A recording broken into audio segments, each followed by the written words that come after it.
আমাদের মুখ্যমন্ত্রী সরকারি কর্মচারীদের জন্য, শুধু সরকারি কর্মচারী ফেডারেশন মানে এখন একটা বড় ফ্যামিলি। 3 লক্ষ মেম্বারশিপ কমপ্লিট, এখন আরো 1.5 লক্ষ মেম্বারশিপ ছাপাতে আমরা দিয়েছি। আমরা মেম্বারশিপ জেলায় জেলায় আমাদের কাছে এখনই 50-60 হাজার রিকুইজিশন এসে গেছে, আমরা ছাপাতে দিয়েছি। আমরা একটু স্টপ রেখেছি, আগামী দিন ছাড়বো মেম্বারশিপ ফর্ম। এই ফ্যামিলির মধ্যে যেভাবে কন্ট্রাকচুয়াল স্টাফরা আছে, যেভাবে আমাদের সরকারি কর্মচারীরা আছেন, group D, group C, contractual, VLE, VRP, ASHA, ICDS, anganwadi কর্মীরা, এনএইচএম, সিএইচএ, কারা নেই এখানে?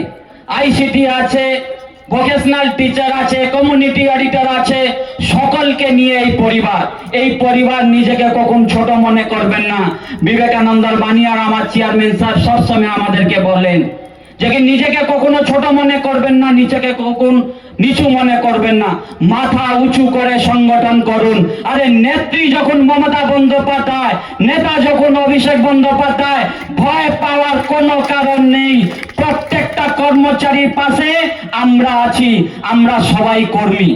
দেখেছেন তো ম্যাডাম, দলের যে মঞ্চ সেখানেও ফেডারেশনের নাম নিয়েছেন, অ্যাডমিনিস্ট্রেটিভে নবান্নয় বসে ফেডারেশনের নাম নিয়েছেন।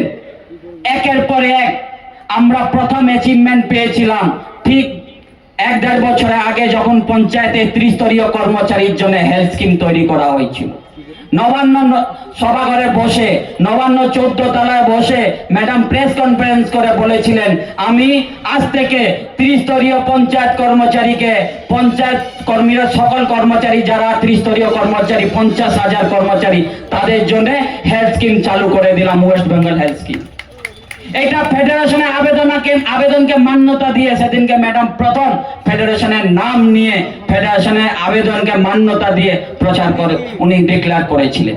ঠিক একইভাবে প্রত্যেকটা সেক্টর কন্ট্রাকচুয়াল যারা গ্রুপ ডিরা আছেন তাদের মাইনা বেড়েছে, যারা ডিওরা আছে তাদের মাইনা বেড়েছে, ভিআরপিদের মাইনা বেড়েছে, আশা আইসিটিসি যারা আছেন 1 থেকে 4 তারার মাইনা বেড়েছে। কিন্তু হ্যাঁ, আমি জানি কিছু কিছু ক্ষেত্রে এখনো আছে বাকি। শুধু আশা ভরসা রাখুন, একটু ভালোবাসা রাখুন, আশীর্বাদ রাখুন। প্রত্যেকটা সেক্টর ফেডারেশন আপনাদের হয়ে লড়াই করছে, আগামী দিনেও করবে। প্রত্যেকটা সেক্টরে যে সুনিশ্চিততা কাজে নেত্রী যখন বলে দিয়েছেন, দেখেছেন তো